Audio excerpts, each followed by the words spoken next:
है उसको और ज्यादा पारदर्शी किया जाएगा। उन्होंने इस चीज को स्वीकार किया कि जो पैटर्न है वो पैटर्न उतनी अच्छी नहीं है जितनी अच्छी होनी चाहिए, पारदर्शी नहीं है। छोटी छोटी नियोजन इकाई को खत्म कर केंद्रीयकृत नियोजन इकाई बनाने की योजना की भी उन्होंने एक संक्षेप में जानकारी दी थी। उन्होंने विस्तार से शिक्षा विभाग और विभिन्न मुद्दों पर क्या बताया, उन्हीं की जुबानी मैं आपको सुनाता हूं। माननीय मुख्यमंत्री जी के नेतृत्व में जो अभिनव प्रयोग देखा है वह देश का नजीर बना है।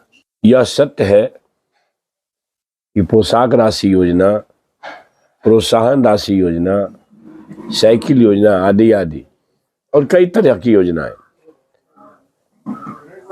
विकास के क्षेत्र में गांव टोलों को सड़कों से जोड़ना, गली मोहल्लों को सड़कों से नालियों से जोड़ना, यह एक विलक्षण प्रयास है। राष्ट्रपिता बापू के सपनों को धरातल पर उतारने के लिए जो प्रयास माननीय मुख्यमंत्री जी का है उसमें समाज के कमतर सहयोग चिंताजनक है। एक ऐसा व्यक्तित्व जो नशामुक्त बिहार चाहता है, हमारे आवाम इस बात को गंभीरता से अगर नहीं लेगी तो कोई भी कार्यक्रम सफल नहीं होगा। इसलिए बेहतर बात जो नेतृत्व के तरफ से आती हो उसे समाज को स्वीकार करके उसमें सहयोग करना चाहिए। जो शिक्षकों की समस्या है, स्थानांतरण संबंधित, वेतन विसंगति संबंधित, जिस पर सरकार काम कर रही है, 3,31,000 रिक्ति है माध्यमिक और प्राथमिक और उच्चतर माध्यमिक इकाई में। इतनी रिक्तियों को भरने का काम करना है तो इसमें समय लग सकते हैं, लाखों बहालियां हैं, महीनों समय लग सकते हैं। जो हमारे सीटेड बीटेड अभ्यर्थी हैं लगातार आंदोलन पर, उन्हें चिंता नहीं करनी चाहिए और कोई कंफ्यूजन करा रहा है। निश्चित रूप से ये माना जाएगा कि इन्हीं के बहकावे में है। जब लगातार सरकार के मुखिया नीतीश कुमार जी, उप मुख्यमंत्री तेजस्वी यादव जी, शिक्षा मंत्री के रूप में मैं स्वयं इस बात को कह रहा हूं, तो भरोसा करनी चाहिए। और प्रत्येक वर्ष जो 2 करोड़ देना था दिल्ली वाले को, अभी तक 16 करोड़ होना चाहिए था। दिल्ली वाले जो कह के गए 16 करोड़ 2 करोड़ प्रति वर्ष दूंगा, अभी तक 16 करोड़ होना चाहिए था। अब ये युवा मान चुके हैं, बेरोजगार युवा, चूंकि उनको देना नहीं है इसलिए उसका डिमांड भी नहीं है। ये चिंताजनक है। जो प्रत्येक वर्ष 2-2 करोड़ नौकरी का वादा करके सत्ता में आए और हमारे बेरोजगार ये मान लिए देश भर का, राज्य और देश का, कि भाई वो देना ही नहीं, उसको तो मांगना क्या है। इसका मतलब है कि जो काम करने वाली सरकार है गुस्सा आप उसी से करेंगे, जो निकम्मी है तो उससे आप गुस्सा नहीं करेंगे। कृषि क्षेत्र में कितना बड़ा प्रलोभन दिया गया था कि 2022 तक मैं किसानों में को जो लागत लगेगी खेती में उसका 2 गुना दूंगा। अब 2022 आने वाला है कि जाने वाला है? भाई शर्म करना चाहिए ऐसे लोगों को कि क्या बोलते हैं, आखिर कौन सा एजेंडा है आपके पास। जो प्रतिक्रियावादी संघी लोग हैं, जो देश में नफरत फैलाना चाहते हैं और नफरत फैलाने के प्रयास से ही अपनी रोटी सेकना चाहते हैं सत्ता की, देश बर्दाश्त नहीं करेगा। यहाँ संप्रदायवाद नहीं, सामाजिक न्याय और समाजवाद हमारी पूंजी है, थाती है, वही देश को ताकतवर बनाएगा और नफरत देश को खत्म करने की ओर चलेगा। शिक्षा में आमूलचूल परिवर्तन के लिए आपके द्वारा अभी तक जो आपका पीरियड है, आपने कोई अपना रोड मैप तैयार किया है कि नहीं? जी, क्या है आपका? नीतियां बदलने की ओर है। नियोजन नीति ने जो शिक्षा का जो प्रयास है उसको कमजोर किया है, बेहतर शिक्षा के प्रयास को कमजोर किया है। अभी वर्तमान में जो नियोजन नीति है उसमें आमूल परिवर्तन सरकार के स्तर पर किए जा रहे हैं। मैं उम्मीद करता हूं कि नई नीति शिक्षा क्षेत्र में आई कमजोरियों को दूर करके बेहतर और क्रांतिकारी विकल्प दे सकता है। क्या होगी नई नीति? जो नियोजन का जो एक्सटॉर्शन है सब बंद हो जाएगा। जो नियोजन नीति का जो एक्सटॉर्शन का रास्ता है वो पूरी तरह से बंद करने के उपाय किए जा रहे हैं। और हम लोग अभी जो छोटी छोटी इकाई है नियोजन की, नियोजन इकाई पंचायत स्तर पर है, प्रखंड स्तर पर है, क्या भविष्य में ये सब नहीं रहेगा? नहीं, अब सब सेंट्रली होगा। हो सकता है जिला स्तर पर, हो सकता है राज्य स्तर पर, लेकिन केंद्रीकृत होगा। इसको लिखा जा सकता है ना कि भविष्य केंद्रीकृत होगा और इस दिशा में जो बेहतर हो सकता है सारे प्रयास किए जा रहे हैं। एमडीएम में प्रायः हम लोग भी देखते हैं और जांच अधिकारी भी आते हैं। एमडीएम में एक प्रायः ये बातें सामने आती है कि स्कूल में जितने उपस्थिति रहती है उससे ज्यादा प्रेजेंटेशन बनाया जाता है। वो भी छुट्टी देने के बाद इस पर कुछ विशेष रोक का कोई बायोमेट्रिक सिस्टम या और कोई ध्यान है? अभी नियोजन हमारी नियुक्ति का पारदर्शी रास्ता निकले, बच्चों को ठीक शिक्षा मिल सके, हमारे शिक्षक बेहतर कर सकें, इस पर अभी पूरे विभाग का दिमाग लगा हुआ है, हम लोग का दिमाग लगा हुआ है। ये जो मैंने खिचड़ी साधन मैंने है गड़बड़ी है उसको दूर करेंगे, लेकिन ये अभी इशू नहीं है हमारे साथ। जल्द ही उस पर भी हाँ नहीं होगा ना। जो गड़बड़ी है ऐसा थोड़ी गड़बड़ी सरकार देखते हुए आंख मुंह बंद कर लेगी। लेकिन जो भी इस मामले में जो केंद्र जो योगदान देती है और 4 रुपये क्या लगभग 5 रुपये के आसपास, 5 रुपये से कम ही एक बच्चे के पोषण के लिए आहार दिए जाते हैं, तो ये आपको नहीं लगता है कि ये ठीक है? क्या कम है? मैं तो समझता हूँ कि उस हिसाब से बहुत कम है। भविष्य में उसका रेट ये आज ये तो बच्चों को अगर हम लोग 5 रुपये में खिला दें, घर में खिला पाएंगे हम? आप तो खिला रहे हैं, आपका मंत्रालय खिला रहा है, बच्चे हमारे खा रहे हैं 5 रुपये में। तो ये तो भारत सरकार सवाल करिए ना, ये रेट तय करके भेज दिया है।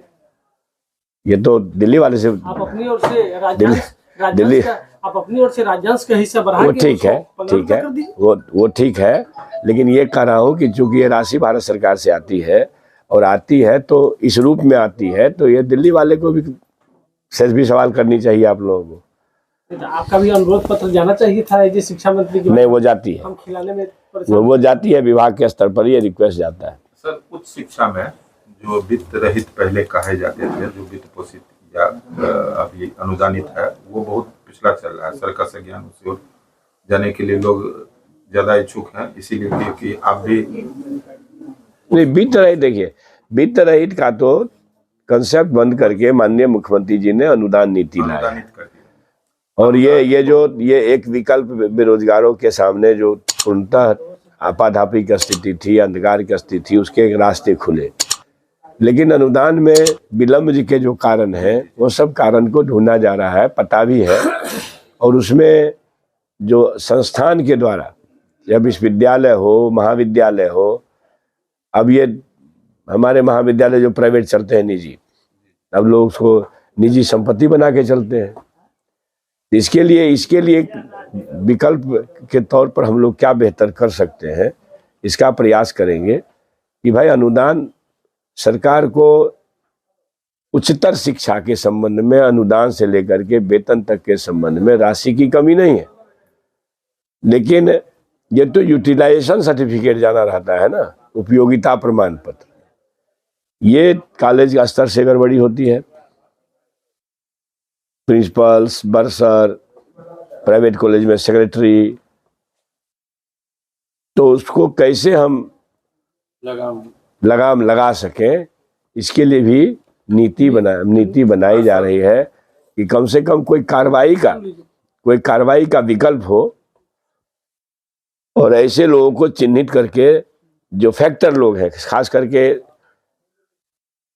सैलरी के निष्पादन से संबंधित, विश्वविद्यालय स्तर पर हो या कॉलेज स्तर पर हो, तो चूंकि विश्वविद्यालय ऑटोनॉमी है तो कॉलेज में तो कार्रवाई विश्वविद्यालय करेगी, लेकिन सरकार ऐसी तैयारी कर रही है कि कुछ इस तरह के पत्र हम उनको दें कि भाई आप जो विद्यालय, महाविद्यालय या विद्यालय तो महाविद्यालय होगा तो फिर यूनिवर्सिटी करेगी, विद्यालय होगा तो हम लोग करेंगे। कि जो अनुदान को डिस्ट्रीब्यूट करने में देरी करती है, पता है आपको, साल भर कॉलेज देरी करती है, ज्यादा भी देरी करती है। और हमारी मजबूरी है, सरकार जब यूटिलाइजेशन नहीं आएगा तो हम किस रूप में उसको अनुदान दे पाएंगे। तो ये है लैप्सेज जो जिस लेवल पर होगी, ऐसे लोगों के ऊपर कम से कम राशि के ठीक विचलन के नहीं करने के कारण कार्रवाई होगी। पर निजी महाविद्यालय पर भी आप नई रणनीति बना रहे हैं, क्यों नहीं? आप हम अनुदान देते हैं, अनुदान का सही अगर उपयोग न होता हो तो इससे में तो विक्टिम होते हैं हमारे समाज के बेरोजगार ना, जो अपना जीवन उसमें खपाते हैं। सर अभी भी बहुत सारे जिला में विद्यालय है जो जिसके पास भवन नहीं है, उसके बारे में कुछ नहीं? वो तो है, लगातार हो रहा है ना। अब बहुत सारे एक चीज देख लीजिए कि माननीय मुख्यमंत्री जी यह समझ करके कि जब तक गांव में +2 की पढ़ाई नहीं होगी तो आम गरीब गुरबा बाल बच्चे जो पढ़ना चाहते हो वो शिक्षा ग्रहण नहीं कर पाएगा, और इससे व्यापक असर कई क्षेत्र में पड़ता है। जनसंख्या वृद्धि पर भी अज्ञान नहीं, एजुकेशन नहीं रहता है तो लोग जनसंख्या वृद्धि पर भी असर पड़ जाता है। स्कूल में 3 विद्यालय चल रहे हैं, वो ठीक है ना, जो और कहीं पे भवनहीन भूमिहीन विद्यालय के बारे में आप कह रहे हैं, तो ये जो वैकल्पिक व्यवस्था है, अब इसको लगातार एक दिन में तो विश्वकर्मा जी की तरह सब बन जाए नहीं जाएगा। आप देख रहे हैं अभी भी हमको लगता है कि 250 करोड़ रुपया का टेंडर हुआ आधारभूत संरचना के मामले में, क्या 10 दिन पहले हुआ है। तो ये काम जारी है और सरकार इन मामलों को गंभीरता पूर्वक देख रही है। अपने संसाधनों के उपयोग में आधारभूत संरचना को प्राथमिकता दी जा रही है। जो हमारे पास संसाधन है, अब आप बताइए तो लगभग पूरे बजट का 21% शिक्षा पर खर्च हो रहा, और माननीय मुख्यमंत्री जी ने शिक्षा दिवस के अवसर पर इसको 4% बढ़ा करके 25% करने का घोषणा किया। तो संपूर्ण राज्य बजट का 25% जहां शिक्षा क्षेत्र में खर्च होनी है, तो इन्हीं सब चीजों पर खर्च होनी है ना। ये है, सरकार प्रयास कर रही है और साधुवाद है इस मामले में। माननीय मुख्यमंत्री जी हर समय ये बोलते हैं, जब भी उनको हम लोगों के साथ समीक्षा किसी तरह का बैठक करते हैं, निजी बातचीत भी करते हैं, तो वो इतना बात कहते हैं कि शिक्षा और स्वास्थ्य के क्षेत्र में जितना कर सकते हैं उसमें कमी नहीं करेंगे। दीगर क्षेत्र भी है उसको, लेकिन ये प्राथमिकता में। आम आदमी की जरूरत भी शिक्षा स्वास्थ्य है। शिक्षा मंत्री को आपने सुना, विद्वत से भरे हुए शिक्षा मंत्री झंझारपुर से एक उनका विशेष लगाव रहा है। उनकी बातों को आपने सुना। अन्य भी जानकारी मैं आपको देता रहूंगा। आप देखते रहें बिहार 24 सच से सामना। चैनल को लाइक करें, सब्सक्राइब करें। कुछ भी अगर कहना चाहते हैं कमेंट बॉक्स में अवश्य लिखें। धन्यवाद।